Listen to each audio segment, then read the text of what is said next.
안녕하세요, 캡슨다 실무자입니다. 아마 요즘 정말 많은 분들이 클라우드 서비스를 하나쯤은 이용하실 것이라 생각이 듭니다. 대표적인 클라우드 서비스는 제가 이전까지 정말로 잘 사용하고 있었던 구글 드라이브라든가 드롭박스 같은 것들이 있을 수가 있겠죠. 그런데 저는 사실은 제 개인용 클라우드 서버를 구축을 해서 이용하고 있었습니다. 그게 바로 시놀로지에서 만들어낸 비스테이션이라고 하는 클라우드 서비스입니다. 참고로 이 클라우드 서비스는 단순히 내가 회원가입을 하고 월 정액 개념으로 돈을 지불해서 서비스를 이용하는 방식이 아니라 클라우드 서버를 조그만 것을 하나를 구매를 해서 그것을 내 집에 설치를 하고 그 서버를 돌림으로써 무료로 클라우드 서비스를 이용할 수 있는 방식입니다. 그러니까 구독제 방식이 아니라 기기를 구매를 해서 그 안에서 클라우드 서버를 돌리는 방식이죠. 그렇기 때문에 고정비가 지출되는 것을 최대한 막을 수가 있습니다. 그런데 이렇게 생각하실 수 있을 것 같아요. 아니 요즘 어차피 AI 서비스 하나씩 다 사용하고 제미나이를 쓰게 되면 2테라 정도의 클라우드 서비스를 무료로 이용을 할 수가 있는데 굳이 왜 별도의 클라우드 서버를 구매를 해서 이용을 하고 있을까? 라고 말이죠. 솔직히 말씀을 드린다면 아마 제가 지금처럼 이렇게 AI, 구글 원과 같은 서비스가 존재했다면 시놀로지의 비스테이션은 사실은 안 썼을 가능성이 굉장히 높습니다. 제가 사실 요거를 구매를 해서 사용하고 있는지는 거의 한 2년이 넘어가는 시점인 것 같고 이전에 제가 나스까지 구축해서 사용했던 시절까지 생각을 하면은 꽤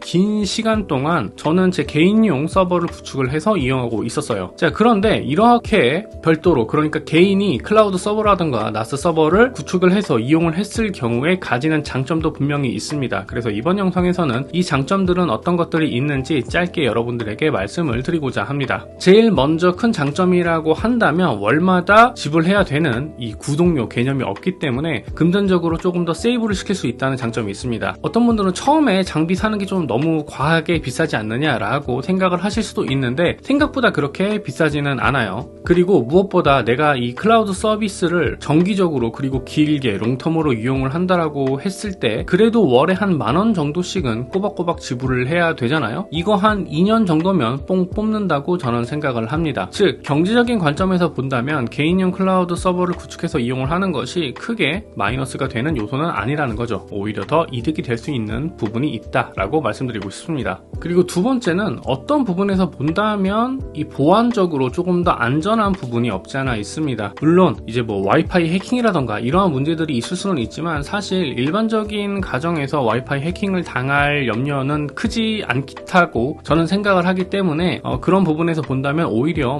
구글 드라이브나 이러한 클라우드 서비스를 이용을 한다고 했을 때 계정 자체가 털려버리면은 안에 있는 자료까지 전부 다 소실이 되잖아요. 비스테이션과 같은 이제 별도로 디바이스를 구매를 해서 이용을 하는 이러한 클라우드 서비스를 사용을 하게 되면 이런 부분에서는 보안적인 측면에서 조금 더 나은 부분이 있다라고 말씀드릴 수 있을 것 같습니다. 자, 그러면 이게 단점은 없느냐? 물론 단점도 있습니다. 먼저 첫 번째 단점이라고 한다면 아무래도 속도 부분입니다. 사실 내 인터넷 라인에 연결을 해서 사용하는 클라우드 서비스이기 때문에 우리 집 인터넷 속도에 따라서 클라우드에 데이터를 업로드를 하고 다운로드를 받는 이 속도가 달라질 수 있어요. 어떤 집에서 예를 들어서 10기가 인터넷을 쓴다라고 하면 굉장히 빠른 속도로 이 클라우드 비스테이션 서버를 이용할 수 있기는 하지만 반대로 내가 1기가 혹은 1기가 미만 500메가급의 인터넷 속도로 이제 인터넷을 이용을 해야 된다라고 하는 상황에서는 이 비스테이션이 생각보다 굉장히 좀 느리고 답답하게 느껴지실 수 있는 부분이 분명히 있습니다.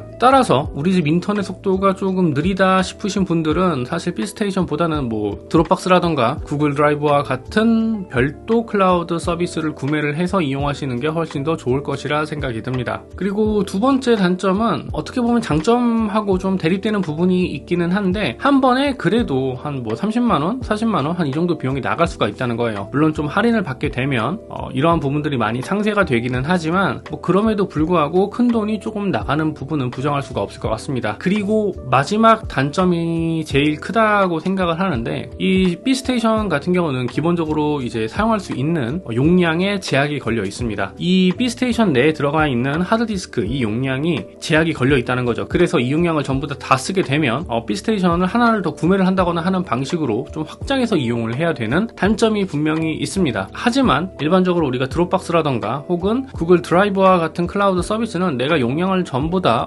소진을 했다, 사용을 했다라고 하면 조금 더 추가로 구매를 해서 클라우드 서비스를 이용을 할 수가 있는데 이 비스테이션은 그게 좀 어렵다라는 부분이 있죠.